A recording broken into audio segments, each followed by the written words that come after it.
what tips can you give if someone's getting into speaking for the first time, maybe as an executive or as an owner, or they've got a great story and they want to publish their book? What tips could you give those people? Okay, so the first thing you have to remember is if you're going to share a story, and let me use my animal model as an example. There are hundreds of personality profiling tools, and the minute I use the zookeeper as the catch, people kind of went, I understand that. So if you're going to write a book, remember that the person who's reading it has got to get into it. So have you read any John Grisham novels? No. Okay, so John Grisham has sold millions and millions of books. They're in the wife's library upstairs. Yep, I'm sure. But ask her why she keeps buying them. It's because as you get near the end of a book, you kind of go, I want to see the next one. It's a bit like a James Bond thriller. If you're going to write a book, remember the person who's reading it better get into it really quickly. So the first chapter of a book has got to be the best. The middle bit doesn't have to be that great, but the end bit's got to be your action points. So if you're going to share a story, no comedian ever says this, by the way. I'm going to tell you a joke in a minute. Let me tell you what the joke's about. I'm then going to tell you the joke, and now I'm going to share the joke that I said. They just get on with it. Yeah. Most speakers and most authors spend so long telling you what they're going to tell you, by the time they've told you, you've forgotten what they told you. Yes. My opening line in every book or in every speech is the same type of thing. Just by a show of hands, how many people in the room want at least 5% more success in some area in your life? I just go straight on stage, I'm in your face, and I just tell you. So starting off well for anybody with their speech is critical, yeah? It's more than critical. Yeah. Because if you don't engage literally in the first 20 seconds, you won't get them back.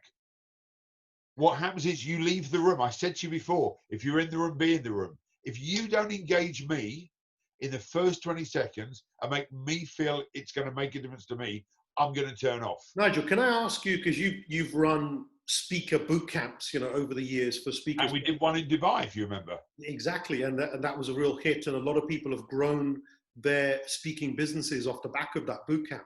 So with executives, with owners, one of their things for them is fear. They're great one-to-one, they're great in small groups, but put them in front of an audience, they have this fear of, not being able to speak in public, words may not come out. What's your thoughts around that, overcoming that fear? So we all know the real fear is we don't want to look stupid. We don't want to look like we don't know our subject. So imagine you asked me to come to Dubai and speak about aerodynamics, the automobile, and the intricacies of a left wheel based engine. I don't know about it. I was going to send you that email later. What are you talking about? I'm sure there's a conference on it. But the idea that you're going to speak on something you don't know, it's just ridiculous. If as an executive, you're going to speak about leadership, your mission of your business, your family dynamics, the 4 generations that set the business up, you know that stuff. But what you have to do is speak from the heart. It's not speak from some logical reason. People just want you. Do you know what the word intimacy really means, Reg? No idea. Into me you see. Okay, very good. And if we got that from you, and I got who Reg really was, I'd want to listen to it. But you telling me about all your accolades and when you arrived and when you turned left on the airplane, and then a man met me at the airport and he drove me here. And I don't want to hear that. I want to know, what difference have you made? Why are you still married? Why have you got 2 amazing kids, etc., etc.?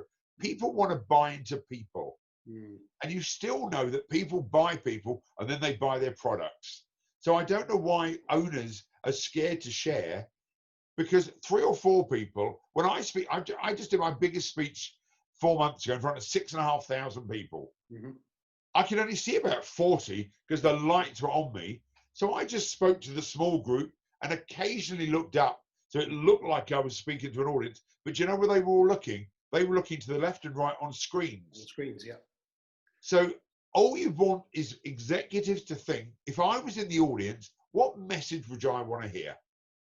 So let's go back. These are really good tips here. So one is really, really critical is the opening. Be yourself, share real stories, get into it.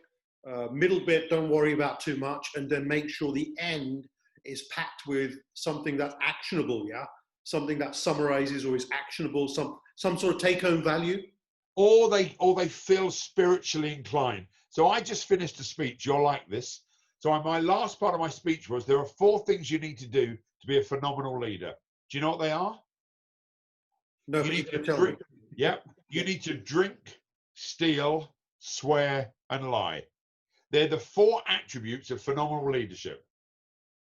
Now, at that moment in time, obviously the audience is going to think, this is a bit nuts. Reg has brought this guy in as a world-leading authority, and I've just told them all to drink, steal, swear, and lie.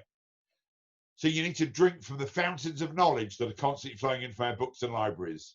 You need to swear to make this the best day of your life, because you never know it's going to be your last.